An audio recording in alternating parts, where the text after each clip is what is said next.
Amigos, aqui tomando um chimarrão bem gostoso e amargo esse final de domingo. Eu quero compartilhar com vocês uma palavra que está em 2 Tessalonicenses, capítulo 1, e o versículo 6, que diz assim: Deus é justo e ele dará em paga tribulação aos que vos atribulam, e a vós, que sois atribulados, alívio conosco, quando do céu se manifestar o Senhor Jesus com os anjos do seu poder, em chama de fogo. Ele tomará vingança dos que não conhecem a Deus e dos que não obedecem ao evangelho do nosso Senhor Jesus. Eles, por castigo, padecerão eterna perdição, banidos da face do Senhor e da glória do seu poder, quando vier para ser glorificado nos seus santos e admirado em todos os que crêem, naquele dia, porque o nosso testemunho foi crido entre vós.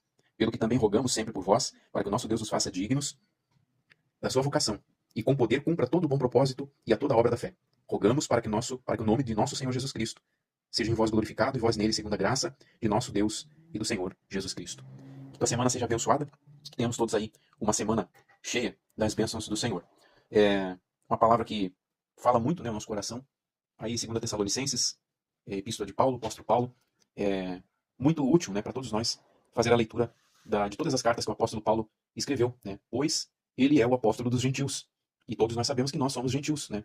Não somos do povo de Israel, não éramos os escolhidos, primeiramente, mas por eles terem negado e rechaçado a Cristo, se abriu a oportunidade de nós, gentios, podemos aceitar a Ele e ter a viva esperança de uma salvação, a proteção, o cuidado, assim como diz que essa palavra que acabamos de ler, onde nos fala que Deus é justo, né? E dará paga tribulação aos que vos atribulam. Então, é confiar em Deus, é saber que nele está o nosso socorro, nele está o nosso consolo, né? E por tudo que passarmos, Deus vai guardar nossas vidas, guardar nossa casa, nossa família. E, infelizmente, para aqueles que não aceitarem, né, não obedecerem ao evangelho do nosso Senhor Jesus Cristo, infelizmente eles serão apartados eternamente da presença de Deus, né?